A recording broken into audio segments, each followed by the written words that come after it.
Jadavpur university Indumati সভাগৃহে রাজ্য জুড়ে অনুষ্ঠিত ইন্টেলিজেন্স অফ ইন্ডিয়া বৃত্তি পরীক্ষার পুরস্কার বিতরণী অনুষ্ঠান সমারোহে অনুষ্ঠিত হলো।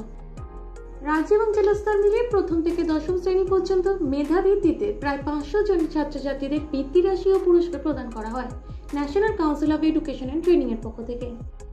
বৃক্ষে জলদান এবং অঙ্কিতা ঢালির একক রবীন্দ্র নৃত্যের মধ্যে দিয়ে অনুষ্ঠানের শুভ সূচনা হয়। সম্মানীয় অতিথির আসন অলঙ্কৃত করেছিলেন ডক্টর ত্রিপাঠী কুণ্ডু রায়, প্রসেনজিৎ চৌধুরী, শ্রমিক ব্যানার্জি, নিবেদিতা রায়, অরুণ গাঙ্গুলি, ডক্টর অনুরাধা রায়, শিবেন্দু ঘোষ। কথা ও কাহিনী প্রকাশনা থেকে ঋতুপর্ণা পাত্র, যোগা ট্রেনার প্রিয়াঙ্কা পালের পরিচালনায় ছাত্রছাত্রীরা মিউজিকের সাথে সুন্দর পরিবেশন করেন। সুদক্ষতার সাথে অনুষ্ঠানটি পরিচালনা করেন রামগোপাল চ্যাটার্জি, উপহার সামগ্রীদের সহায়তা করেন উদ্যোগ ফাউন্ডেশন। সকল ছাত্রছাত্রীদেরকে পেন গিফট করে SRM বিক্রু। উপস্থিত সকলকে হেলথ ড্রিঙ্কস প্রদান করে উদ্মি ফাউন্ডেশন। মেধা অন্বেষণের এই উদ্যোগে ছাত্রছাত্রীদের পড়াশোনার প্রতি উৎসাহ ও অনুপ্রেরণা বাড়বে।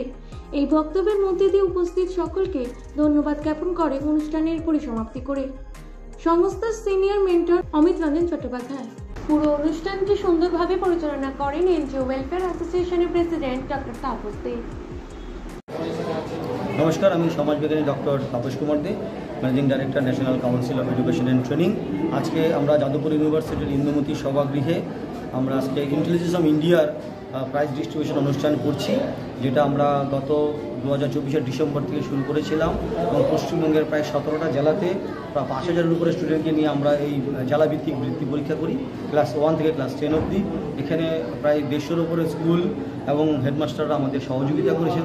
প্রত্যেকটা জেলাতে কোঅর্ডিনেটররা ছিলেন, তারা আমাদের সহযোগিতা করেছেন এবং বিভিন্ন এনজিওরা, কারণ এইটার সার্টিফিকেশন প্রাইজ ডিস্ট্রিবিউশন থেকে যেমন national council of education training করছেন, তেমনই এর ইমপ্লিমেন্টারি পার্টনার ছিলেন all India NGO welfare association.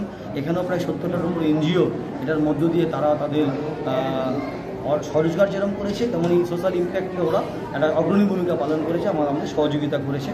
এবং আমাদের যারা অ্যাডভাইজারি কমিটিতে আছেন ডক্টর ত্রিপাঠী কুণ্ডু রায়, অরুণ গাঙ্গুলি, অমিত রঞ্জন চট্টোপাধ্যায়, প্রসেনজিৎ চৌধুরী, শ্রমিক ব্যানার্জি, ডক্টর অনুরাধা রায়, ডক্টর শিক্ষক তাপস কুমার দে এবং বিভিন্ন মহারাজরা আছেন।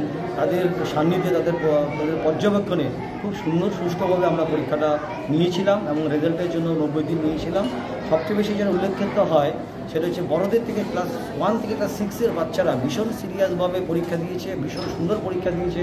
তাদের খাতাকে আমাদের 3-4 বার করে রিভিউ করে দেখতে হয়েছে। তার জন্য আমরা সকল অভিভাবককে অসংখ্য ধন্যবাদ জানাই এবং আপনাদের মিডিয়া বন্ধুরা শুরু থেকে বৃত্তির পরীক্ষা শুরু থেকে পরীক্ষার দিন, পরীক্ষার পরে রেজাল্ট ঘোষণা এবং আজকে পুরস্কার ডিস্ট্রিবিউশনে যেসব মিডিয়া বন্ধুরা প্রিন্ট এবং টেলিভিশনে আমাদের সহযোগিতা করেছেন, তাদেরকে অসংখ্য ধন্যবাদ জানাই। এটা একটা মহৎ উদ্যোগ। এই উদ্যোগের মধ্য দিয়ে আমরা ছোটো ছোটো বাচ্চাদের আগামী ভবিষ্যৎ উজ্জ্বল করতে পারবো, তাদের উৎসাহিত অনুপ্রাণিত করতে পারবো পড়াশোনার দিকে।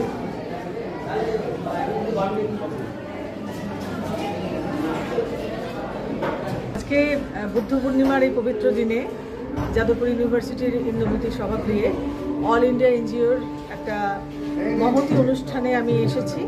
এর কর্ণধার ডক্টর তাপস কুমার দে, যাকে আমি আলো মানুষ ভালো মানুষ হিসেবেই জানি, বলি। কথার কথা নয়, খুব সত্যি কথা। যেখানে আজকে খুব অশান্ত এক পরিবেশ, আমাদের সমাজের যারা চারা গাছ তাদেরকে সুস্থ সজীব করে বাঁচিয়ে তোলাটা খুব জরুরি হয়ে পড়েছে। যখন নমস্কার, আমাদের সঙ্গে আছে অল ইন্ডিয়া এনজিও ওয়েলফেয়ার অ্যাসোসিয়েশনের senior adviser mister Prasenjit Chowdhury. এটা অত্যন্ত একটা সুন্দর অভিজ্ঞতা এই ধরনের একটা প্রোগ্রাম করার জন্য। আমার সাধুবাদ NCET-কে, national education council of education and training, এবং সাধুবাদ ডক্টর তাপস রেকে, যেহেতু উনি এই ধরনের একটা জিনিসকে